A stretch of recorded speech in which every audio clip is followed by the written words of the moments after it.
మీ అందరికీ శుభాభివందనాలు తెలియజేస్తా ఉన్నా. దేవునికి స్తుతి కలుగును గాక. ప్రభునందు ప్రియులారా, మరి ఈ క్రిస్మస్ సీజన్, ఇదంతా కూడా క్రిస్మస్ సీజన్.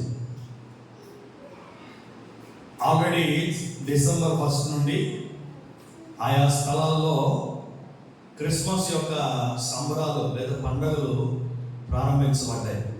ఈ క్రిస్మస్ సందర్భంగా అనేక స్థలాల్లో, అనేక ప్రాంతాల్లో దేవుని రక్షణ సువార్తను ప్రకటించడానికి, అనేకుల్ని ప్రభు వైపు తిరపడానికి, ఒక సువార్తగా దీన్ని తీసుకొని వెళ్ళడానికి ఈ క్రిస్మస్ ఎంతగానో మనకు ఉపయోగపడుతూ ఉంది. ఏదేమైనప్పటికీ కూడా దేవుని మహాకృపను బట్టి ఈ రోజు వరకు మనం దేవుడు సజీవులుగా ఉంచి ఈ పండగ దినాల్లో ప్రభు సన్నిధిలో ఆనందించడానికి దేవుడు మనకి ఇచ్చిన మహాకృపను బట్టి దేవాది దేవునికి స్తుతి చెల్లిద్దాం. హల్లెలూయా. మంచిది, కొన్ని మాటలు మనం ధ్యానం చేద్దాం. మత్తయి సువార్త త్వరగా మనకున్న సమయంలో నేను చెప్పాల్సిన మాటల్ని చెప్పాలని ఆశపడతా ఉన్నాను. మత్తయి సువార్త 1వ అధ్యాయము 1వ వచనం నుండి 17వ వచనం వరకు మనం చదివితే అక్కడ యేసుక్రీస్తు వారి యొక్క వంశావళి అనేది ఉంటుంది. ఇక్కడ మొదటి వచనం, మొదటి అధ్యాయం 1వ వచనం నుండి కొన్ని మాటలు చూద్దాం.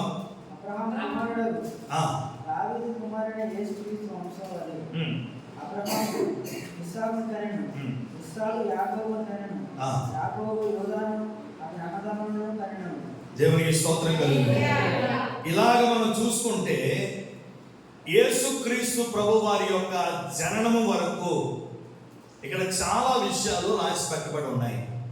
ప్రభునందు ప్రియులారా, యేసు ప్రభు వారి యొక్క వంశావళిలో చేర్చబడటం అంటే అది చాలా ధన్యతని చెప్పవచ్చు. ఇప్పుడు చూడండి, మనుషులు ఎక్కడెక్కడో ఉంటుంటారు. కొన్ని సందర్భాల్లో కొన్ని ప్రాంతాలకు వెళ్ళేటప్పుడు వారిని అడిగితే పలానా ఊర్లో మా వంశం వాళ్ళే ఉన్నారండి, వాళ్ళు మా వాళ్ళేనండి అని చెప్పగా కొన్ని మాటలు మనం వింటాం. అలాగే మనము సర్వ సృష్టికర్త అయినటువంటి దేవుని యొక్క వంశావళిలో చేర్చబడి ఆయన వంశపు వారిగా మనం ఉన్నాము అంటే అది ఎంత గొప్ప ధన్యతగా మనం భావించాలి. యేసుక్రీస్తు ప్రభువారు ఆదిలోనే తన స్వరూపంలో తన పోలిక చొప్పున మనుషులను తయారు చేసుకొని, వాక్యం స్పష్టంగా చెప్తూ ఉంది కదా, ఆది కాండంలోనే 1వ అధ్యాయంలో కొన్ని మాటలు ఉంటుంది. మనకు తెలిసిన మాట ఒక్కసారి జ్ఞాపకం చేసుకుంటున్నాం. 26 నుంచి 28 వచనాలు చదువుదామా. దేవుడు మన స్వరూపమందు మన పోలిక చొప్పున నరులను చేయుదము. 27వ వచనం, దేవుడు తన స్వరూపమందు నరుని సృజించెను. స్త్రీనిగాను పురుషునిగాను వారిని సృజించాడు. హల్లెలూయా. ప్రభునందు ప్రియులారా, దేవుని యొక్క వాక్యాన్ని వింటే దేవుడు తన స్వరూపమందు తన పోలిక చొప్పున నరులను సృజించుకొని ఉన్నాడు. ఇప్పుడు మానవుడు ఎక్కడి నుండి వచ్చాడు అంటే కోతి నుండి వచ్చాడు అంటాడు కొంతమంది, లేదంటే వేరే వేరే జంతువుల నుండి వచ్చాడు అంటాడు మరి కొంతమంది. కానీ బైబిల్, పరిశుద్ధ గ్రంథమైనటువంటి బైబిల్ చెప్తా ఉంది, మానవుడు దేవుని నుండి వచ్చాడు. హల్లెలూయా. మనం ఎవరి పోలికలో ఉన్నాం? ఎవరి ద్వారా సృజించబడ్డాం? దేవుని ద్వారా సృజించబడ్డాం. మనము దేవుని పిల్లలమై ఉన్నాం. మనకు అడ్రస్ లేక కాదు, మన పితరులకు అడ్రస్ లేక కాదు. చాలా మంది అంటారు, ఈ మధ్య కాలంలో కూడా చూస్తా ఉన్నాం కదా, ఎక్కడి నుండి వచ్చింది క్రైస్తవ్యం, ఎక్కడి నుండి వచ్చారు మీరు అంటే బైబిల్ చదివితే అర్థం అవుతుంది ఎక్కడి నుండి వచ్చారో. అసలు క్రైస్తవులు అంటే ఎవరో, దేవుని పిల్లలు అంటే ఎవరో. ఈ మధ్య కాలంలో వచ్చినటువంటి వారు కాదు యేసుక్రీస్తు ప్రభు వారు. ఆయన నిన్న నేడు నిరంతరం ఒకే రీతిగా ఉన్న దేవుడు. ఆయన అల్ఫయు ఒమేగాయు అయి ఉన్నాడని వాక్యం చెప్తా ఉంది. అటువంటి మహాదేవుని ద్వారా మనము సృజించబడ్డాము. దేవునికి మహిమ కలుగును గాక. ఎలాంటి వాక్యం, మన స్వరూపంలో మన పోలికలో. ఈరోజు మన పోలిక ఎవరిదంటే, లోకపరంగా చూసుకుంటే మన తల్లిదండ్రులను, మన తాత ముత్తాతల్లో వీరు పలానా వారిని పోలి ఉన్నారని చెప్పగా మనం వింటా ఉంటుంటాం. కానీ ఆత్మీయంగా మనం ఆలోచన చేస్తే అసలు మన జీవితం ఏంటో, మన స్థితి ఏంటో, మన రూపం ఏంటో, మన పోలిక ఏంటో, మనం ఎలా సృజించబడ్డామో పరిశుద్ధ గ్రంథమైనటువంటి బైబిల్ వాక్యం స్పష్టంగా చెప్తా ఉంది. ఆయన స్వరూపము, ఆయన పోలిక. రెండవది, ఆయనే సృజించాడు. ఎవరైనా గట్టిగా చెప్పాలా? ప్రభువైన యేసుక్రీస్తు. హల్లెలూయా. దేవుని కోటి మంది దేవుడు ఉన్నాడు. ఎవరని చెప్పాలా? ప్రభువైన యేసుక్రీస్తు. ఆయన నిజ రక్షకుడు. దేవుళ్ళకే దేవుడవు నీవు, ప్రభువులకే ప్రభుడవు నీవు, రాజులకే రాజు నీవు, అందరికీ నీవే ప్రభుడవు. యేసయ్యా, నా యేసయ్యా, కొన్నాది స్తోత్రములు. యేసయ్యా,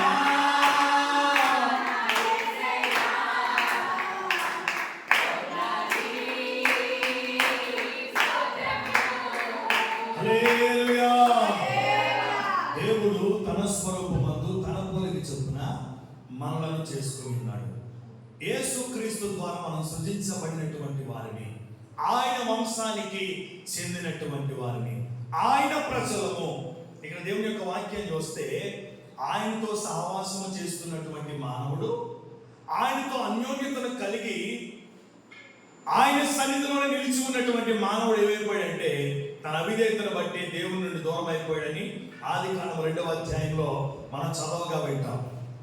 ప్రభునందు ప్రియులారా, ఆయన వంశము నుండి తొలగిపోయినటువంటి వాడు, ఆయన సహవాసమును కోల్పోయినటువంటి వాడు, దేవునికి దూరముగా చేర్చబడి దేవుని దూరస్తుడైపోయి ప్రయాసంతోనూ దుఃఖముతోనూ తన జీవితాన్ని గడుపుతా ఉంటుంటే దేవుడు ఆ పరిస్థితిని చూచి ఊరకనే ఉండలేకపోయాడు. అందుకనే మరలా ఆయనే దిగి వచ్చి చెదిరిపోయినటువంటి తన వంశపు వారందరినీ కూడా మరలా ఆయన వంశంలో చేర్చుకోవటానికి, తన పిల్లలుగా చేసుకోవటానికి, దూరాన ఉన్నటువంటి తన పిల్లలను సమీపస్తులుగా చేసుకోవటానికి, పాపము చేత, శాపము చేత, దోషము చేత చచ్చిన వారిగా ఉన్నటువంటి తన పిల్లలను తిరిగి బ్రతికించడానికి సాక్షాత్తుగా ఆ సృష్టికర్త అయినటువంటి ఆ యేసుక్రీస్తు ప్రభువారే ఈ లోకానికి శరీరధారిగా ఈ లోకానికి మన కొరకు విచ్చేసి ఉన్నాడు. ఆయన దేవునికి మహిమ కలుగును గాక. పరిశుద్ధ గ్రంథం చెప్తా ఉంది, యేసుక్రీస్తు వంశావళి అని చెప్పి కొన్ని పేర్లు మనం చెప్పగా మనం విన్నాం. ఆయన వంశంలో చేర్చుకొనబడినటువంటి కొందరు మనుషులు, కొందరు భక్తులు, కొందరు దేవుడితో సహవాసం చేసేటువంటి వారు, కొందరు అవిధేయులు ఉన్నారు, కొందరైతే పాపం చేస్తున్నటువంటి వారు ఉన్నారు, మరికొందరైతే పరిశుద్ధత కలిగినటువంటి వారు ఉన్నారు. వీరందరూ కూడా మత్తయి సువార్త 1వ అధ్యాయం 1వ వచనం నుండి 17వ వచనం వరకు కూడా మనం చూస్తే వారందరూ కూడా జాబితా అక్కడ ఉంటుంది. అక్కడ ఉన్న వారందరూ కూడా పరిశుద్ధులే కాదు, అక్కడ ఉన్న వారందరూ కూడా పవిత్రమైనటువంటి జీవితాన్ని చేస్తూ నీతి మార్గంలో నడిచినటువంటి వారే కాదు. అక్కడ ఉన్నటువంటి వారిలో అపవిత్రులు ఉన్నారు, అక్కడ ఉన్నటువంటి వారిలో వేశ్యలు ఉన్నారు, అక్కడ ఉన్నటువంటి వారిలో దేవునికి అవిధేయులు ఉన్నారు. అయినప్పటికీ వారు కూడా ఎక్కడ చేర్చబడ్డారు? యేసుక్రీస్తు యొక్క వంశావళిలో చేర్చబడ్డారు. చప్పట్లు దేవునికి స్తోత్రం చేయండి.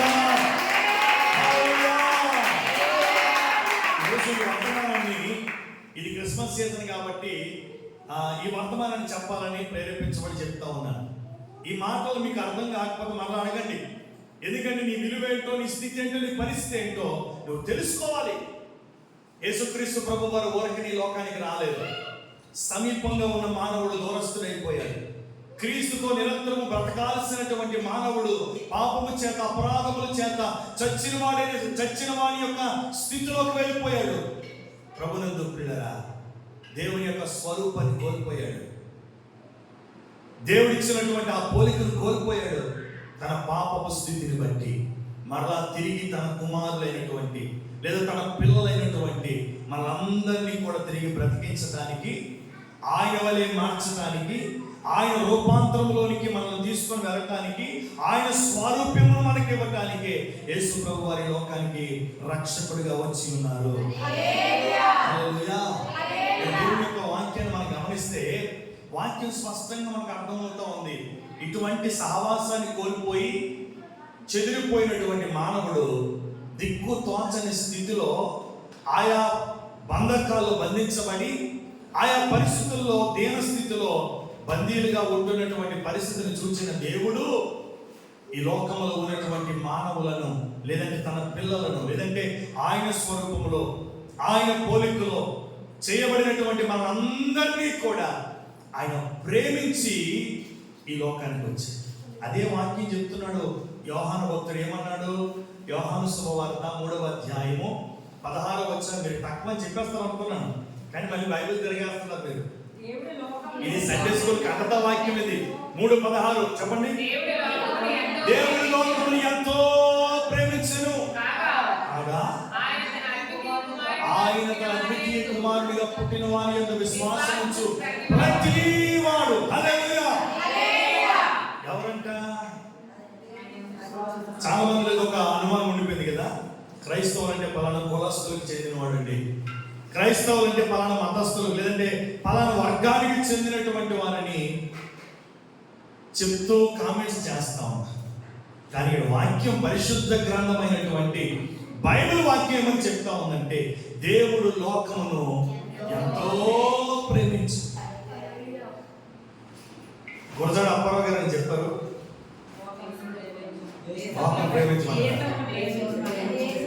ఇంకేం చెప్పాడు టీచర్ గారు? ఏం చెప్పాడు ఇంకా?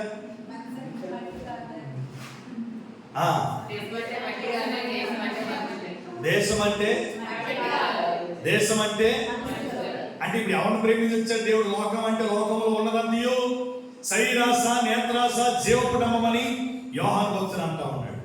లోకంలో ఉన్నదంతయు శరీరాశయు, నేత్రాశయు, వాళ్ళు అడుగుతాను చెప్పాలి. లోకంలో ఉన్నదంతయు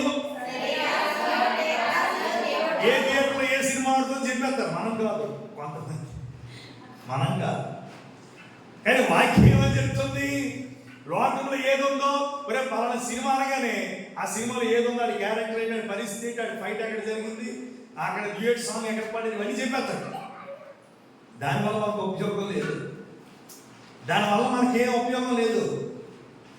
వాక్యం చెప్తే వాక్యం నిన్ను జీవింపజేస్తుంది. ఆ వాక్యాన్ని నీ హృదయంలో పెట్టుకుంటే ఆ వాక్యమే నీ సర్వ శరీరమునకు ఆరోగ్యాన్ని కలుగజేస్తుంది. దేనికైనా సరే మూలం ఏంటంటే వాక్యమే. వాక్యం తెలుసుకోవాలా. లోకంలో ఉన్నదేంటి? అడుగు కాదు, క్లియర్గా చెప్పండి.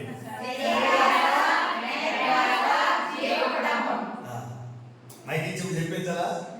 చాలా మంది అంటే ఇచ్చారు కూడా. దేవునికి స్తోత్రం కలుగుతుంది. మంచిది. శరీరాశ, నేత్రాశ, జీవపుటమం. దీని గురించి చాలా చెప్పుకున్నాం. మళ్ళీ వివరించితే నా సబ్జెక్ట్ మిస్ అయిపోతాను. కనుక ఇప్పుడు దేవుడు లోకమును ఎంతో ప్రేమించిన వాక్యం చెప్తుంది. అంటే దేవుడు శరీరాశని, నేత్రాశని, జీవపుటమాన్ని ప్రేమించాడా? లోకం అంటే, దేశం అంటే మనుషులు, మట్టి కాదు, మనుషులు. అంటే లోకములు ఎవరున్నారు? ఎవరు వారు? మనుషులు. ఆయన పోలిక చొప్పున ఆయన స్వరూపములో సృజించబడినటువంటి మానవుడు లోకములో జీవిస్తా ఉన్నాడు. ఈ లోకంలో జీవిస్తున్నటువంటి ఈ మానవుడు దేవుని సహవాసాన్ని కోల్పోయి, దేవుని స్వరూపాన్ని కోల్పోయి, దేవునితో ఉండవలసినటువంటి ఆ గొప్ప భాగ్యాన్ని కోల్పోయి చచ్చిన స్థితిలో ఉంటే ఈ మానవుడిని, పాపి అయిన మానవుడిని, దౌర్భాగ్యుడైన మానవుడిని నా పరమ తండ్రి ప్రేమించి ఆయన వంశంలో మరలా చేర్చుకోవటానికి, ఆయన కౌగిటిలో మనల్ని చేర్చుకోవటానికి ఆయన శరీరధారికి లోకానికి దిగి వచ్చాడు. హల్లెలూయా. దేవుని యొక్క వాక్యం చెప్తుంది కదా, దేవుడు లోకముని ఎంతో ప్రేమించెను ఆయన తన అద్వితీయ కుమారునిగా పుట్టిన వాని యందు విశ్వాసముంచు. చూడండి, విశ్వాసం ఉంచు. పలానా కులస్తుడు అని చెప్పాడా? పలానా వర్గీయుడు అని చెప్పాడా? ఆ యేసు నామమందు ఎవరైతే విశ్వాసం ఉంచుతారో ఆయన నిజమైన రక్షకుడని, నిజమైన దేవుడని, ఆయన విమోచకుడని, ఆయన రక్షకుడని ఎవరైతే విశ్వాసం ఉంచి ఆయన్ని నమ్ముకుంటారో, అలా విశ్వసించి నమ్మిన ప్రతి వారిని రక్షించి నిత్య జీవాన్ని అంటే పరలోకాన్ని ఇవ్వటానికి యేసు మాత్రమే ఆ కార్యం చేయగలరు. జరిగే కార్యం కాదు. ఎందుకంటే అలా నిత్య జీవాన్ని ఇవ్వటానికి యేసుక్రీస్తు ప్రభువారు ఈ లోకానికి శరీరధారిగా వచ్చి కల్వరి శిలువలో ఆయన మన కొరకు ప్రాణం పెట్టాడు, తిరిగి లేచాడు, మరలా ఆయన జీవిస్తూనే ఉన్నాడు. దేవునికి మహిమ కలుగుతుంది. దేవుని యొక్క వాక్యం మనం గమనిస్తే ఆయన ప్రేమిస్తున్నాడు. ప్రేమించిన మానవుడిని మరలా రక్షించడానికి ఈ లోకానికి వచ్చి సర్వ మానవాళి యొక్క పాపముల కొరకు ఆయన కల్వరి శిలువలో తన ప్రాణాన్ని పెట్టి ఆయన మనందరికీ దూరస్థులమైనటువంటి వాళ్ళందరినీ కూడా మరలా ఆయన ఏం చేసుకున్నాడు? ఆయన సమీపస్తులుగా మనల్ని చేశాడు. దేవుడికి స్తోత్రం. ఇక మరో మాట చూసినట్లయితే చూడండి, యోహాను సువార్త 1వ అధ్యాయం 1వ వచనం. చాలు, దేవునికి స్తోత్రం కలుగును గాక. ప్రభునందు ప్రియులారా, వాక్యం అయినటువంటి దేవుడు అనేకులను దర్శించాడు. విధేయత, పరిశుద్ధత కలిగి లోబడిన వారందరూ కూడా ఈ యేసుక్రీస్తు వంశావళిలో చేర్చబడ్డారు. ఇందాక చెప్పారు కదా, రే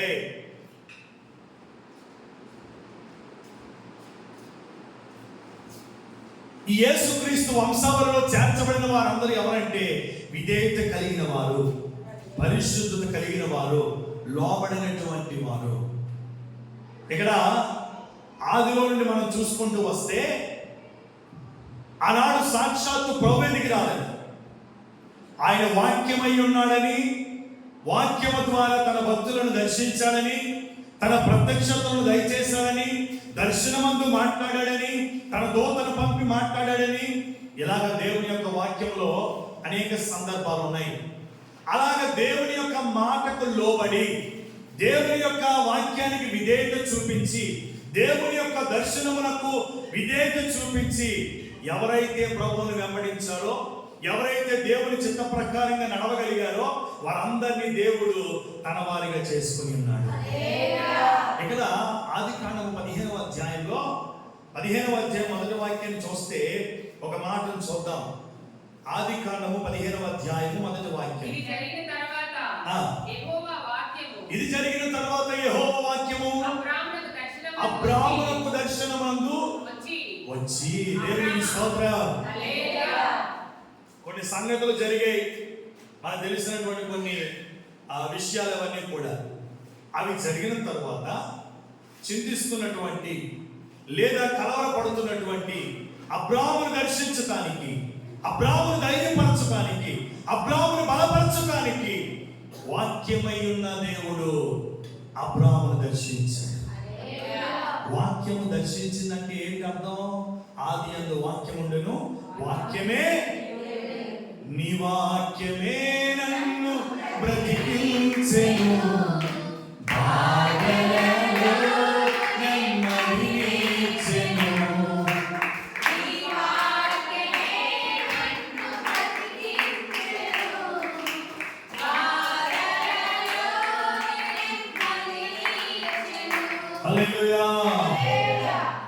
ప్రభునందు ప్రియులారా, ఆ వాక్యమై ఉన్న దేవుడు ఆనాడు తన భక్తులను లేదా తన పిల్లలని ఎలా దర్శించాడంటే వాక్యముగా దర్శించి,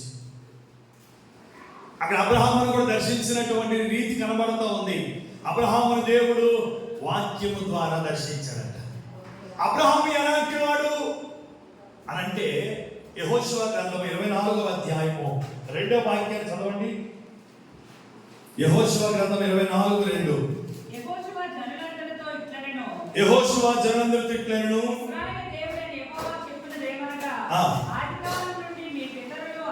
ఆది కాలము నుండి నీ పితరులు అనగా అబ్రహామునకును నాహోరునకును తండ్రి అయిన పూర్వీకులు నది యూఫ్రటీసు యొద్ద అద్దరిని నివసించి ఇతర దేవతలను అన్య దేవతలను పూజించుచూ వచ్చిరి. అంటే అబ్రహాము ఎలాంటి వాడు అని ఇక్కడ మనం ఈ వాక్యం ద్వారా మనం ఆలోచన చేస్తే ఆయన ఒక అన్యుడు, విగ్రహాలను తయారు చేసేవాడు, విగ్రహాలను అమ్మేవాడు, మాటలాడినటువంటి సహాయం చేయలేనటువంటి, ఏమాత్రము కూడా నిత్యజీవానికి మనలను నడిపించలేనటువంటి ఆ మోగ బొమ్మలను ఆయన ఏం చేశాడు? ఆరాధించుకుంటూ వచ్చాడు. ప్రభునందు ప్రియులారా, వాక్యమై ఉన్న ప్రభు అబ్రహాముకు దర్శనం ఇచ్చాడు. ఎవరు అబ్రహాం అంటే ఒక విగ్రహారాధికుడు, ఒక అన్యుడు. అన్యుడైనటువంటి అబ్రహాముని వాక్యము దర్శించినప్పుడు, అదే మాట అపోస్తలుల కార్యము 7వ అధ్యాయము 3-4 వచనం చదవండి ఒకసారి. అపోస్తలుల కార్యం 7వ అధ్యాయం 3-4. నీవు నీ దేశమును నీ స్వజనమును విడిచి బయలుదేరి నేను నీకు చూపింపబడు దేశమున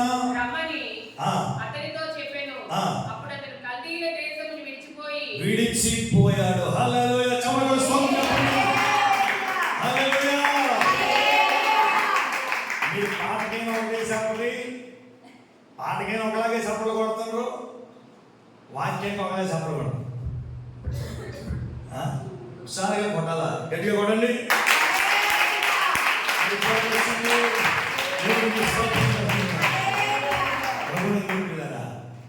ఇక్కడ దేవుని యొక్క వాక్యాన్ని మనకి జ్ఞాపకం చేసుకుంటే, ధ్యానిస్తే, అబ్రహాముకి దేవుడు ప్రత్యక్షమయ్యాడు. ఎలా ప్రత్యక్షమయ్యాడు? తన వాక్కును పంపి దర్శనమందు వాక్కు చేత అబ్రహాముతో మాట్లాడుతూ ఉన్నాడు దేవుడు. అబ్రహాము తన వాక్కుని, దేవుని యొక్క వాక్కుకి లోబడి, దేవుని యొక్క మాటకు విధేయత చూపించి, ఆ వాక్యానికి ఆయన విధేయుడై లోబడిన వాడై యేసుక్రీస్తు వంశావళిలో చేర్చబడ్డాడు. హల్లెలూయా. ఎవరికి వెళ్ళింది దేవుని వాక్యం? ఇందాక ఏమని చదువుకున్నాం 3:16లో, దేవుడు లోకములో ఎవరున్నారు? అందరూ నీతిమంతులేనా? లోకములో అవిధేయులు ఉన్నారు, నీతిమంతులు ఉన్నారు, భక్తిపరులు ఉన్నారు, భక్తిహీనులు ఉన్నారు, భయభక్తులు కలిగిన వారు ఉన్నాడు, భయభక్తులు లేని వాడు ఉన్నాడు, అన్ని రకాల క్వాలిటీస్ కలిగిన వారు ఉన్నారు. అయితే ప్రసంగం అంటాడు కదా, నువ్వు నీతిమంతుల మీదను అనీతిమంతుల మీదను, భయభక్తులు గల వారి ఎడలను భయభక్తులు లేని వారి ఎడలను ఒకేలాగా నువ్వు వర్షాన్ని కురిపిస్తున్నావయ్యా, ఎండను కురిపిస్తున్నావయ్యా, ఎండను తాపిస్తున్నావు. అంతే కదా, నీతిమంతుల మీద వర్షం కురిచి పక్కన పాపిస్తుడైతే ఆడి మీద వర్షం పడకుండా ఉంటుందా? అందరి మీద ఒకలాగే దేవుడు కురిపిస్తుంది, అందరి మీద ఎండ కాస్తుంది, అందరూ మంచి చెడులు మనం అనుభవిస్తూ ఉంటుంటాం. లోకంలో ఉన్నవారు అందరు నీతిమంతులే కాదు, అన్ని రకాల క్వాలిటీస్ కలిగిన వారు ఉన్నారు. అలాగే దేవుడు ఆనాడు తన పిల్లలుగా చేర్చుకోవడానికి అనేకుల యొద్దకు తన వాక్కును పంపించేటప్పుడు ఆ వాక్కునకు లోబడినటువంటి వారు మాత్రమే ఆయన వంశంలో చేర్చబడ్డారు. ఆయన వాక్కుకు లోబడినటువంటి వారు మాత్రమే ఆయన పిల్లలుగా మార్చబడ్డారు. ఎంత గొప్ప దేవుడు అండి! అనేకుల దగ్గరికి నేను అనుకుంటాను, అనేకుల దగ్గరికి వెళ్ళి ఉంటుంది, కానీ విధేయత కలిగి లోబడినటువంటి అబ్రహామే మొట్టమొదటి పేరుగా వంశావళిలో చేర్చబడ్డాడు. అంటే ఒక అన్యుడైనటువంటి అబ్రహాము దేవుని వాక్కుకి, లేదంటే దేవుని యొక్క ప్రత్యక్షతకి, దేవుని యొక్క మాటకి విధేయత చూపిన వాడిగా, దేవుని మాటకు లోబడిన వాడిగా ఉన్నాడు కనుక అబ్రహామును దేవుడు ప్రేమించి తన స్నేహితుడిగా చేసుకొని తన చిత్తాన్ని నెరవేర్చడానికి కొరకు ఒక మూల స్తంభముగా, లేదంటే వంశావళిలో ప్రధానుడిగా ముందుకుండా పెట్టేశాడు. దేవుని స్తోత్రం. హల్లెలూయా. మరొక వ్యక్తి కనబడతాడు. తర్వాత అదే మత్తయి సువార్త చదువుకుంటే అబ్రహాం తర్వాత, అంటే అందరి కోసం చెప్తే మనకు టైం అయిపోతుంది, కొన్ని క్వాలిటీస్ కలిగిన వారి గురించి మాత్రమే మాట్లాడాలని ఆశపడతా ఉన్నారు. యాకోబుని గురించి అక్కడ ఉంటుంది. అబ్రహాము ఇస్సాకును కన్నాడు. ఇస్సాకు ఎవరిని కన్నాడు? అంతే, యాకోబు ఒక్కనే కన్నాడా? చెప్పాలి కదా. అబ్రహాము ఇస్సాకుని కన్నాడు. మరి యాకోబు పేరు లేదు ఇక్కడ. అంటే యాకోబులో ఏదో ఒక విశేషం ఉంది. యాకోబులో ఒక విశేషం ఉంది. యాకోబుని దేవుడు ఎన్నుకున్నాడు. హల్లెలూయా. యాకోబు మోసగాడు, ఆయన దేవుని దృష్టిలో యాకోబు ఎన్నుకోబడినటువంటి వాడు. అక్కడ దేవుని ప్రణాళిక మనం చదివితే, వాక్యం చదివితే చాలా చక్కగా మోషే గ్రంథంలో 12వ అధ్యాయంలో ఉంటది. చాలా చక్కగా దేవుడు యాకోబును ప్రేమించును, యాషావును ద్వేషించను ఉంటది. అంటే దేవుడు ద్వేషించేవాడనా? లేదు. తన సంకల్పమును నెరవేర్చుట కొరకు, తన చిత్తాన్ని నెరవేర్చుట కొరకు కొందరు కొన్ని సాధనాలుగా దేవుడు ఏర్పాటు చేసుకుంటాడు. ఇక్కడ దేవుని యొక్క వాక్యాన్ని మనం గమనిస్తే యాకోబు మోసగాడే. ఎందుకు? తన అన్న కావలసినటువంటి ఆశీర్వాదాన్ని తను దొంగలించేటప్పుడు తన అన్నయ్య అంటాడు. చూడండి, ఆదికాండములోని 27వ అధ్యాయము 36వ వచనాన్ని చదువుతాం. ఆదికాండము 27వ అధ్యాయము 36వ వాక్యాన్ని చదువుతాం.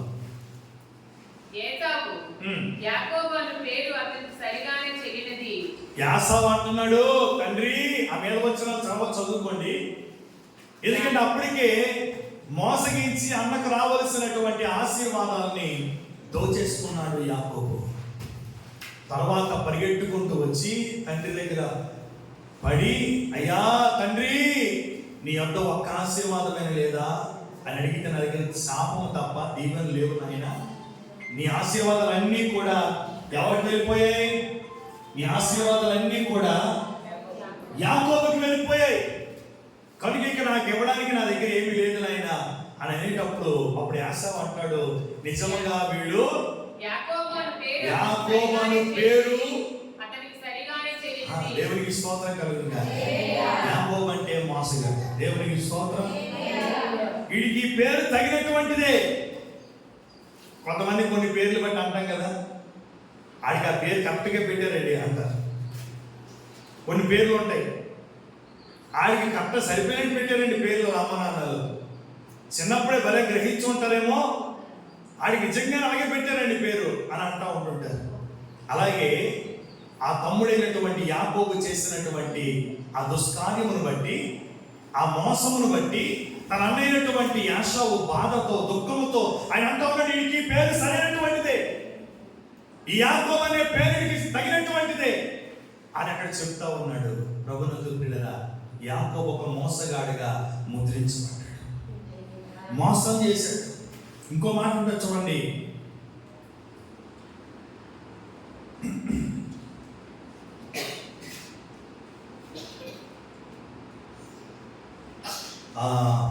ఆదికాండం 37వ అధ్యాయం 20వ వాక్యం.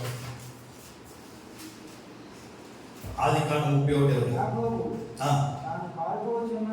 తాను పారిపోవచ్చున్నానని సిరియా వాడైన లాబానునకు తెలియచేయకపోవట వలన వానిని మోసపుచ్చిన వాడాయను. హల్లెలూయా. తన మామను కూడా మోసం చేసి పారిపోతున్నాడంట. ఎందుకంటే మామ అప్పటికే చాలా కండిషన్లు పెట్టాడు, చాలా దెబ్బలు పెడుతున్నాడు. మొత్తం మీద ఏం చేశాడంటే తనకు కలిగిన వాటన్నిటిని కూడా సమకూర్చుకొని తన మామకి వెళ్ళి వస్తానని చెప్పకుండా ఎక్కడికి వెళ్ళిపోతున్నాడు.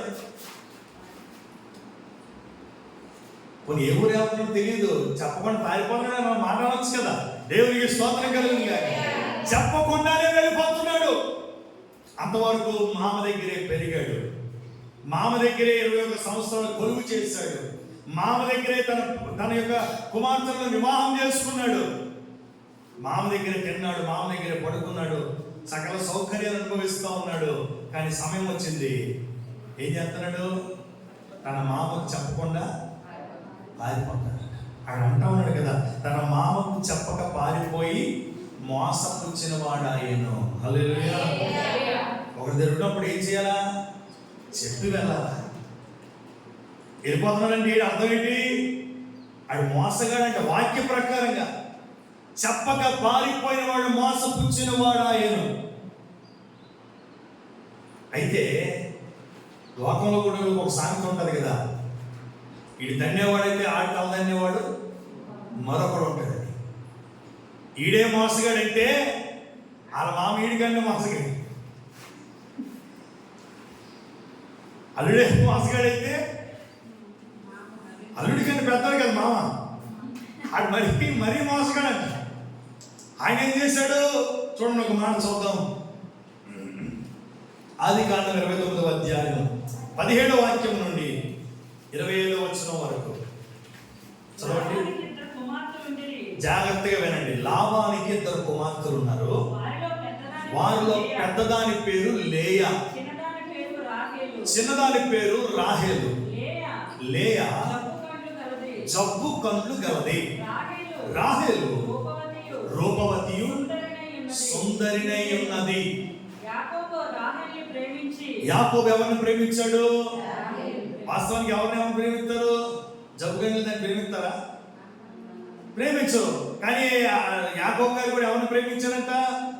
రూపవతి అయినటువంటి సుందరవతి అయినటువంటి రాహేలును ప్రేమించాడంట. ఆయన అంటా ఉన్నాడు, అయ్యా నీ చిన్న కుమార్తె అయినటువంటి ఆ రేచల్ కొరకు, రాహేలు కొరకు నేను 7 సంవత్సరాలు నీ దగ్గర కొలువు చేస్తాను. చదవండి. ఆమెను అన్యులకిచ్చుట కంటే నీకు ఇవ్వటమే మేలయ్యా.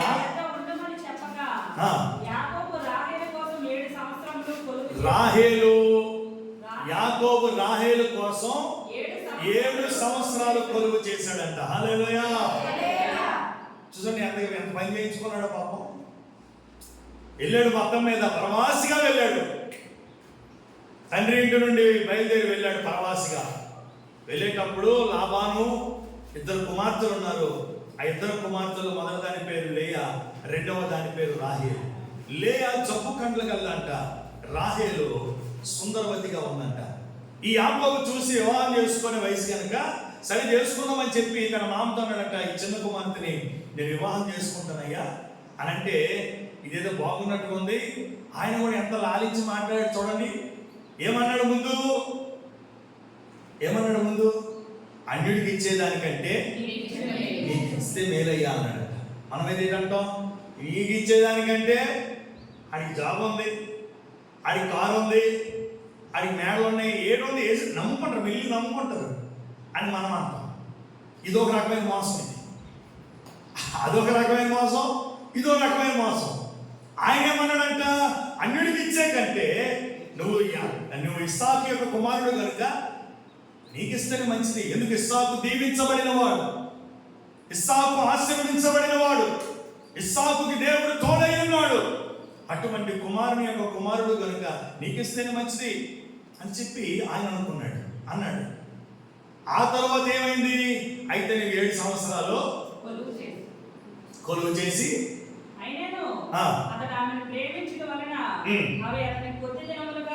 7 సంవత్సరాలు కొలువు చేశాడంట. అయినది ఏది కూడా అతనికి ఎక్కువగా అనిపించలేదంట. ఏదో గుర్తు వస్తుంది కొంతమందికి కదా, ఏదో గుర్తొచ్చి ఉంటుంది. 7 సంవత్సరాలు కొలువు చేశాడంట పెళ్లి చేసుకోవడం కొరకు. మీకు చాలా మందికి ఇంకా లోపల ఉన్న వాళ్ళకి బాగా గుర్తొచ్చేస్తుంటే వెంటనే, ఒరే ఇది అదే కదా సినిమా తీసుకుంటారు అని అనుకుంటారు కదా. వెంటనే సక్సెస్ అయిపోయిన వెంటనే ఏం చేస్తాడు? తీసుకొచ్చి ఇదిగో నువ్వు ఎంతవరకు నువ్వు చాలా చక్కగా నువ్వు పనిచేసావు, నువ్వు అనుకుని సాధించావు, ఇదిగో తీసుకొని చెప్పి పెళ్లి చేస్తాడు. తెప్పబడ్డానికి దేవునికి స్తోత్రం కలుగునుగా. ఆ తెప్పలేక 7 సంవత్సరాలు కాదు, మరో 7 సంవత్సరాలు చేసి కోటీశ్వరుడు అయిపోతాడు. దాని కొరకు చేశాడు, తర్వాత తెప్పబడ్డాడు పాపం. అనుకుని ఉంటాడు, ఏ దగ్గర 7 సంవత్సరాలు చేసి ఉంటాను. ప్రభునందు ప్రియులారా, మొత్తం మీద ఈ 7 సంవత్సరాలు కొలువు చేసి పెళ్లి చేసుకున్నాడు. పెళ్లి చేసుకున్నప్పుడు ఆ మొదటి దినాన్ని ఏం చేశాడంట చూడండి. ఈ మోసగాడికే మోసగాడు అన్నమాట లాభం. తర్వాత యాకోబు నేను నా భార్య వద్దకు పోవునట్లు ఆమె నాకిమ్మని లాబాను అడుగ్గా, లాబాను ఆ స్థలంలో ఉన్న మనుషులందరినీ పోగు చేసి విందు చేయించి రాత్రి వేళ తన కుమార్తె లేయాను అతని వద్దకు తీసుకొని పోగా యాకోబు ఆమెను కూడెను. మరియు లాబాను తన దాసి అయిన జిల్పాను తన కుమార్తె లేయాకు దాసిగా ఇచ్చెను. ఉదయమందు ఆమెను లేయా అని ఎరిగి అతడు లాబానుతో, నీవు నాకు చేసిన పని ఏమిటి? రాహేలు కోసమే కదా నీకు కొలువు చేసి తిని ఎందుకు నన్ను మోసపుచ్చుతవనెను. అందుకు లాబాను, పెద్దదానికంటే ముందుగా చిన్నదానిని ఇచ్చుట మా దేశ మర్యాద కాదు. ఈమె యొక్క వారము సంపూర్ణం చేయము. నీవు ఒక 7 సంవత్సరములు నాకు కొలువు చేసిన ఎడల అందుకే ఆమెను కూడా నీకు ఇచ్చదమని చెప్పగా, యాకోబు అలాగూ చేసి ఆమె వారం సంపూర్తి అయిన తరువాత అది తన కుమార్తె అయిన రాహేలును అతనికి భార్యగా ఇచ్చెను. దేవునికి స్తోత్రం కలుగునుగాక. యాకోబే మోసగాడు అనుకుంటే ఈ మోసగాడికి మోసగాడు. ఈయన ఏం చేశాడు? ముందే చెప్పాలి కదా. అరే మా దేశ సాంప్రదాయం ఒకటి ఉందిరా, పెద్దోళ్ళకి కాకుండా చిన్నోళ్ళకి చేయరు, మా దేశ సాంప్రదాయం ఒకటి ఉంది, అలాగా చేసిన చేస్తానొచ్చు కదా. ముందేమన్నాడు? అన్యులకి ఇచ్చిన కంటే నీకు ఇచ్చటం మీరు అల్లుడు, నీకే ఇస్తాను. అయితే ఒక 7 సంవత్సరాలు కొలువు చేయన్నాడంట. మొత్తం గుడ్డి శాఖ అంతా చేయించేసుకొని తిప్పేశాడు అక్కడికి. అందరిని పిలిచాడు, విందు చేశాడు. అప్పటికీ మోసం చేస్తున్నాడు, మోసపోతున్నాడు అనే సంగతి మోసగాడనే యాకోబుకి తెలియదు. చూడండి, మోసగాడికే తెలియకుండా మోసం చేశాడు. మొత్తం మీద వివాహం జరిగిపోయింది. ఉదయం చూసేటప్పటికి ఇంకెవడున్నాడు? ఇదేటా నేను ఒకరు చూస్తే ఇప్పుడు ఒకదే ఉంది, లేగా ఉందంట. అమ్మ బాబాయ్ ఏదో తప్పు జరిగిపోయింది, ఇప్పుడు ఏం చేయాలా అని అంటే అప్పుడు చెప్తున్నాడు రూల్స్ అన్ని, రెగ్యులేషన్స్ అన్ని. అప్పుడు చెప్తున్నాడు, నాయన మా కంట్రీలో ఈ రూల్ ఉంది, ఈ రూల్ దాటిన తర్వాత మరి వెళ్ళడానికి లేదంటే కొన్ని అలాగే ఏదో అయ్యింది కదా, ఇప్పుడు నెక్స్ట్ ఇప్పుడు ఏం చేయాలయ్యా అని అడిగితే చేసేది ఏమీ లేదు, మరొక 7 సంవత్సరాలు మళ్ళీ కొలిచి అన్నాడంట. ఇప్పుడు ఏం చేస్తాడు? మళ్ళీ దానికోసమే మరొక 7 సంవత్సరాలు కొలువు చేశాడు. దేవునికి స్తోత్రం కలుగుతుంది. హల్లెలూయా. ప్రభునందు ప్రియులారా, మోసగారికి మోసగాడు ఒకడు ఉంటాడు. మనం మోసం చేసేవారిగా ఉంటే మనం అనుకోవచ్చు మనం మించిన ఎవరు లేడా అని అనుకుంటాం. కానీ మనల్ని మోసం చేసేవాడు ఎక్కడో పుట్టే ఉన్నాడు. అందుకే మనం మోసగాడిగా ఉండకూడదు. దేవునికి స్తోత్రం కలుగుతుంది. మోసగాడైనటువంటి యాకోబును దేవుడు ప్రేమించాడు. ఆయన వాక్కును పంపాడు. ఆయన యాకోబును దర్శించాడు, యాకోబును ఆశీర్వదించాడు. యాకోబు తన మోసం ఏంటో తను తెలుసుకున్నాడు. నేను ఎంత మోసగాను అని దేవుని దగ్గర 33వ అధ్యాయం మనం చదవ తెలిసిన మాటలే. ఆది కాండంలో ఆయన కన్నీరు కార్చి రోధించి ఏడ్చి ప్రభు పాదాలు పట్టుకొని విడవకుండా నీవు నన్ను ఆశీర్వదిస్తేనే కానీ నేను నిన్ను విడవనయ్యా అని దేవుని పాదాలు పట్టుకొని తన పూర్వపు స్థితిని, తన మోసగాని తనాన్ని, వాటన్నిటిని ఒప్పుకొని దేవుడి దగ్గర విడిచిపెడితే దేవుడు యాకోబుని ప్రేమించి తన వంశావళిలో చేర్చుకున్నాడు. గట్టిగా చప్పట్లు కొడుతూ దేవునికి స్తోత్రం చెల్లిద్దాం. హల్లెలూయా. తల్లి కుండునా నీ ప్రేమ, సొంత చెల్లి కుండునా నీ ప్రేమ.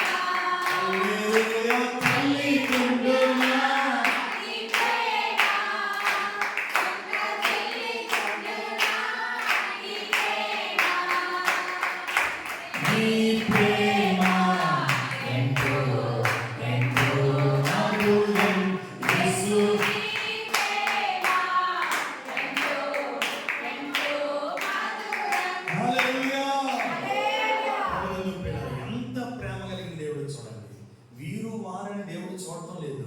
అందరి దగ్గరికి దేవుని వాక్యం వెళ్తుంది. ఈనాడు రక్షణ సువార్తను తీసుకొని వెళ్తున్నాం కదా. మనము కూడా అనేక ప్రాంతాల్లోనికి తాగుబోతు దగ్గర తాగిస్తున్నాడని చెప్పడం మానేస్తున్నామా? వాడు సిగరెట్ కాలుస్తున్నాడని దేవుని సువార్త పత్రికని ఇవ్వడం మానేస్తున్నామా? లోకంలో ఉన్నటువంటి వ్యభిచారుల దగ్గరికి వెళ్ళి యేసు నిన్ను ప్రేమిస్తున్నాడని చెప్పడం మానేస్తున్నామా? అందరి దగ్గరికి దేవుని వాక్యం వెళ్తుంది. ఎవరైతే దేవుని వాక్కును విని తన స్థితిని మార్చుకొని పశ్చాత్తాపడి నాకు యేసు కావాలి, నేను యేసుతో ఉండాలి, ఆ నిత్య జీవాన్ని నేను స్వతంత్రించుకోవాలి అని ఎవరైతే ఆశతో ఆయన్ని చేర్చుకుంటారో వారిని ఆయన వంశంలో చేర్చుకుంటారు. దేవునికి మహిమ కలుగునుగాక. ప్రభునందు ప్రియులారా, ఇక్కడ మోసగాడే యాకోబు అన్నే అంటా ఉన్నాడు, వీడికి పేరు సరిపోయిందిరా. ఎందుకు? వీడు మోసం చేసి నాకు రావాల్సిన దీవెని వీడు కొట్టేశాడు కనుక వీడికి పేరు సరిపోయింది అని అనుకుంటా ఉన్నటువంటి సందర్భంలో తన మామను మోసం చేసినటువంటి సందర్భంలో తన మామ చేతనే మోసగించబడ్డాడు.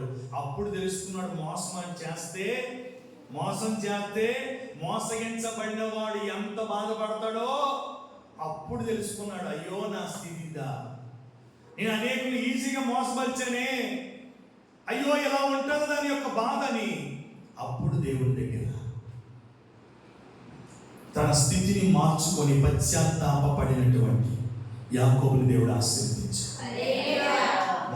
మోసగాడిగా ఉండిపోయి చనిపోతే వాడు పరలోకానికి వెళ్ళలేడు. 101వ కీర్తనలో వాక్యం చెబుతుంది కదా, 101వ కీర్తన 7వ వాక్యం.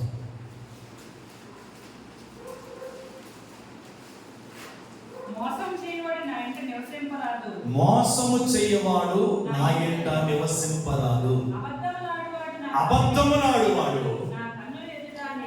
నా కన్నుల ఎదుట నిలబడు. హల్లెలూయా.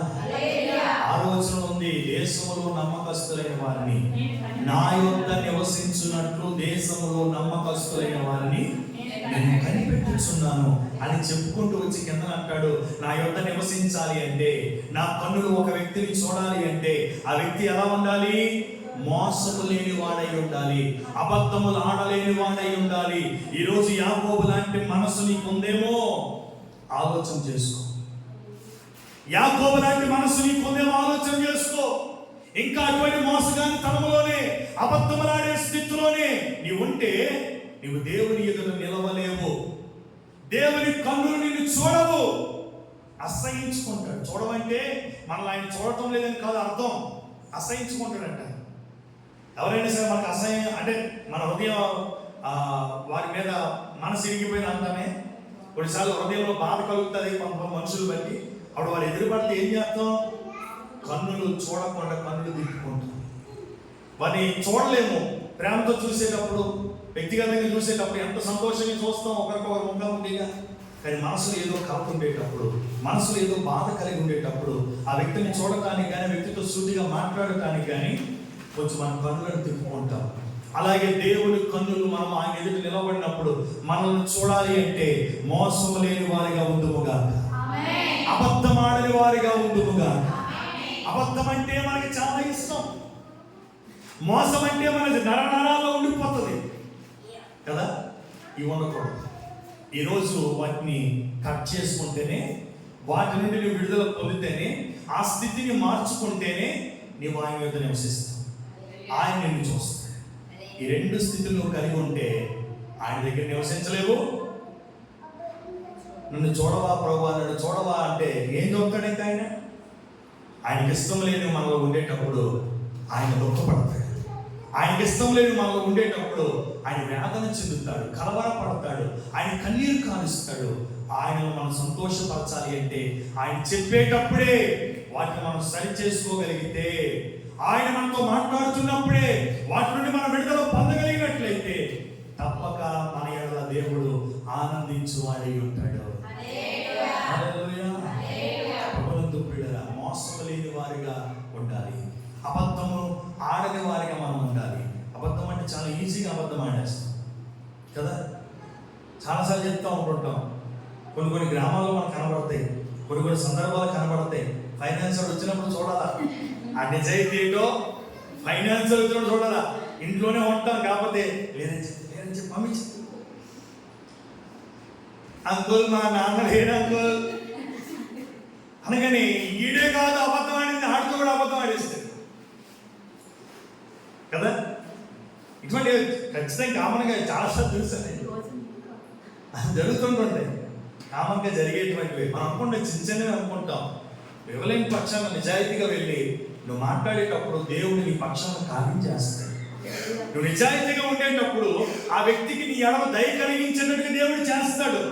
నువ్వు నిజాయితీగా నిలబడి చెప్పు, సరేనమ్మా సరే మళ్ళీ ఎల్లుండికి ఎప్పుడు వస్తాను అప్పుడు సర్దుబాటు చేసి ఇచ్చేయి అని చెప్పి సరిపోతాడు. ఇలా చెప్తే ఇంకేం చేస్తాడు? మరొక అరగంట నుండి ఆడు తిట్టింది తిట్టకుండా తిట్టి లోపల ఉన్నాడు కానీ బయటికి రావట్లేదు, అది పంపించాలని చెప్తున్నాడని ఇలా చెప్తా ఉంటుంటారు.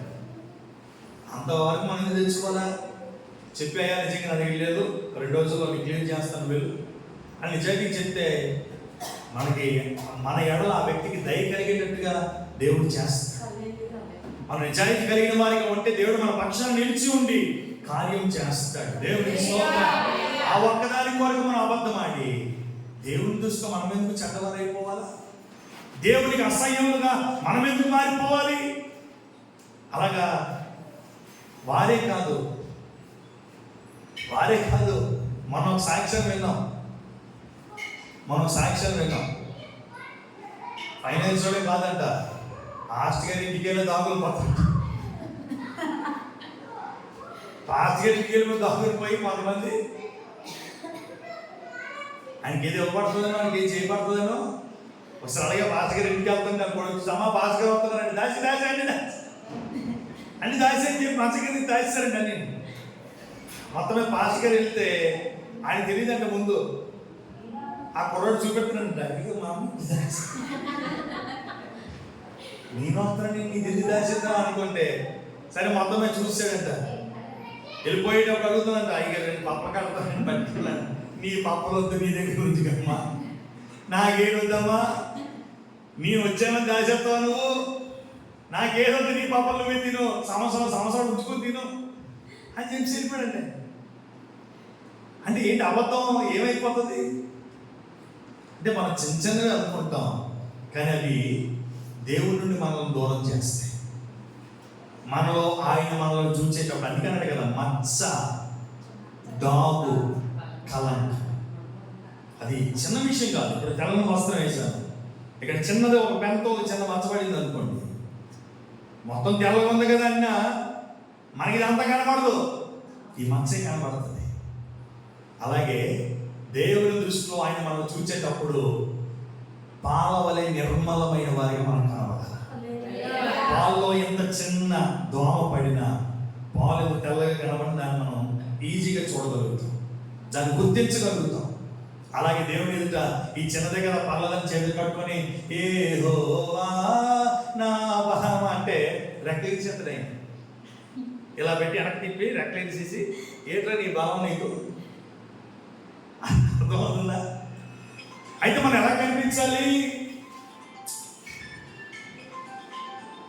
హల్లెలూయా. మనం ఎలా కనిపించాలి? ఆయనకి నిర్మలమైన వారిగా మనం కనిపించాలి. మత్సైన, ముడతైన, డాగైన, కలంకమైన లేని వారిగా మనం కనిపించాలి. ప్రభుత్వం చూపిడరా దేవుని యొక్క వాక్యాన్ని మనం చూస్తే యాకోబు మోసగాడే, కానీ వాక్యం చెప్తుంది మోసం చేయవారు నా యొక్క నివసించలేదు, అబద్ధం ఆడువారు నా కన్నుల వారిని చూడవు. ఈరోజు యేసయ్య మనం చూస్తేనే ఒక పాట ఉంది, చల్లగా కాచే దేవుడవయ్యా యేసయ్యా, నీ చల్లని చూపే చాలును యేసయ్యా, నీవు చాలయ్యా, నీ చూపే చాలయ్యా, నీవుంటే నాకు ఎంతో మేలయ్యా, నీవుంటే నాకు ఎంతో మేలయ్యా, నీవు చాలయ్యా, నీ చూపే చాలయ్యా, నీవుంటే నాకు ఎంతో మేలయ్యా, నీవుంటే నాకు ఎంతో మేలయ్యా. హల్లెలూయా. ఆయన కన్నులు మనం చూడాలి. దావీదు భక్తుడు అంటాడు, పెండముగా ఉన్నప్పుడు నీ కన్నులు నన్ను అప్పటి నుండి చూచాడు కనుకనే ఈరోజు మనము క్షేమంగా ఉండగలుగుతాం. గర్భములు ఉన్నప్పుడే మనం చూశాడు. గర్భములో ఎన్నో పిండముగానే పోయినటువంటి సందర్భాలు లేకపోలేదు. ఈరోజు అవయవాలు కలిగి సంతోషంగా ఆనందంగా దేవుని సన్నిధిలో ఈనాటి వరకు క్షేమంగా మనం ఉన్నామంటే ఆయన కన్నులు మనల్ని చూడబట్టే. దేవునికి స్తోత్రం కలుగు. కనుక ఆయన మనల్ని చూస్తే మనకి మేలు, ఆయన మనల్ని చూస్తే మనకి క్షేమం. కనుక ఆయన కన్నులు మనల్ని ఏం చేయాలి? చూడాలి అంటే మనం ఏముండకూడదు? మత్సైన, డాగైన, కలంకమైన ఉండకూడదు. అలా ఉండకూడదంటే అది చిన్నదేనండి, చిన్న అబద్ధమేనండి, కానీ అది కూడా చిన్న మచ్చే, కానీ కనబడుతుంది. నేను ఆయనను దూరం చేస్తుంది. మనం ఈజీగా చెప్పేస్తాం. ఒకసారి మా దైవజనులు మా ఆత్మీయ తండ్రి గారు బల్లారాధన జరిగేటప్పుడు 3 రోజులు ఉపవాస ప్రార్థనలు ఉంటాయి. శనివారం, శుక్రవారం సాయంత్రం, శనివారం ఉదయం, శనివారం సాయంత్రం, ఆదివారం మధ్యాహ్నం వరకు ప్రార్థన. ఒకరోజు యవనస్తులుగా ఉన్నాం కదా, ఫాస్టింగ్ నుండి ఆ రోజు ఎందుకో శనివారం సాయంత్రం అనుకుంటా, శుక్రవారం ఉన్నాం, శనివారం సాయంత్రం కొంచెం ఆకలిలాగా ఉంటే టీ తాగేసి వద్దాం కిందకి. అప్పుడు టీ చేస్తారు కిందని. టీ తాగేసి ఆ కిందనే డౌన్లో ఒక ఆడ వ్యక్తి, ఒక మనిషి, ఆవిడ ఏం చేసిందంటే బజ్జీలు వేసేది, పకోడీ బజ్జీ. కిందకి వెళ్ళినప్పుడు మంచిగా వాసన వస్తున్నాయి. ఉపవాసం ఉన్నప్పుడు ఈ స్వాదం తప్పవు. రే బయట. అప్పుడు ఏం చేసాం, ఆడికి వెళ్ళిన తర్వాత 3 వెళ్ళాం. వెళ్ళిన తర్వాత ఆకలేస్తుంది కదా, పకోడీ తిందామని చెప్పి వేడికి దించితే పకోడీ కట్టించుకొని తినేసాం. వెంటనే తినేసి అక్కడ బయటికి వెళ్ళి మజ్జిగ తాగేసి ఏం తెలియనట్టుగా వెళ్ళిపోతున్నాం లోపలికి. వెళ్ళిపోతుంటే ఫాస్ట్ గారు అక్కడే కరెక్ట్గా కిటికీ దగ్గర, డోర్ దగ్గర వెళ్తున్న దాంట్లో చేసుకుని కూర్చొని చూస్తున్నాం. చూడగానే మీరు లోపలికి వెళ్తున్నాడు ప్రెసిడెంట్, మేము అంటే వెళ్ళిపోతుంటే ఎక్కడికి వెళ్ళారు మీరు అనగానే అందరం లైన్కి వెళ్ళి నిల్చొని ఉన్నాం. ఎక్కడికి వెళ్ళారంటే మజ్జిగ తాగడానికి వెళ్ళామండి. చూడండి, దేవుడు నడిపింపాలి ఉంటుందేమో, మేము ఎక్కడికి వెళ్ళామని తెలియదు అని ఎందుకు ఆ మాట అన్నారు ఆ రోజు. తిన్నామని చెప్పాలి, తాగడానికి వెళ్ళామని చెప్పాలి. మన మాట అవునంటే అవును, కాదంటే కాదన్నట్టుగా ఉండాలి అని ఆయన ఏదో చెప్తున్నారు. భయం వేసింది. ఈ రకలేదు చూస్తుంటాడు ఈయన. అసలే లోపలన్నీ ఉంటే కిటికీ దగ్గర లోపలని చూస్తుంటాడు. అలాగే మనల్ని ఏదో చూస్తున్నారు ఉన్నాడు రా బాబు ఇదేంటని అందరూ స్టన్ అయిపోయి వినిపోయాం. తాగడానికి వెళ్తే తాగామని చెప్పాలి, తినడానికి వెళ్తే తిన్నామని చెప్పాలి. అలా అబద్ధం ఆడకూడదు. ఎలా నేను ప్రార్థన అని అనగానే ఎక్కడెక్కడ మీదకి వెళ్ళిపోం. ఇతనికి ఎలా తెలిసిపోయిందో అనుకున్నాం. ఆ రోజు నుంచి తినడానికి వెళ్తే తిన్నామని, తాగడానికి వెళ్తే ఏడనిస్తారో బేగలు తీసేస్తారు ఏంటి అంటే మాకు అక్కడ ఏం నేర్పారంటే నిజం పలకటం నేర్పారు. హల్లెలూయా. అబద్ధం అంటే ఆ చిన్న విషయంలో కూడా మనం పొరపాటు చేయకూడదు. వాస్తవానికి మేము ఏం చేయడానికి వెళ్ళాం, అక్కడ పకోడీ బజ్జీలు తినడానికి వెళ్ళాం. రెండోది కూడా చేసాం. సరే తప్పు తొలగిపోద్ది అనుకున్నాం, తాగడానికి వెళ్ళామని అన్నాం. ఇక్కడ ఇంకోటి ఉంది కదా, అక్కడ మజ్జిగ తాగాం నిజమే, కానీ అక్కడ ఇంకేం చేసాం, పకోడీ కూడా తినేసి వచ్చాం కదా. మరి అక్కడ ఆయన ముందు ఏం చెప్పాం, ఒకటే చెప్పాం, రెండో చెప్పలేదు. అంటే ఇక్కడ అబద్ధం ఆడేసి అంటే అది కూడా సేవకులు చేయకూడదు అని మాకు నేర్పారు. అంటే సేవకులు మీకేనండి, మాకు కాదండి, మీరు ఎన్ని చేసించండి మీకు అనిపిస్తుందేమో. సేవకుడైన విశ్వాసాన్ని వెళ్ళాల్సింది ఎక్కడికి, ఆయన మనం చూస్తేనే మనం బ్రతుకుతాం, ఆయన వద్ద మనం నివసిస్తాం, ఆయన ఊళ్ళోనే మనం కూర్చుంటాం, ఆయనతోనే మనం రాజవీధిలో నడుస్తాం. అందరూ సమానం అక్కడ. కనుక ప్రభునందు పిల్లారా, మోసమైనను అబద్ధమైన ఆ స్థితిని యాకోబు తెలుసుకున్నాడు. అయ్యో నేను మోసగండి అని దేవుని దగ్గర 32వ అధ్యాయంలో రోధించి ప్రార్థన చేస్తూ ఉన్నాడు.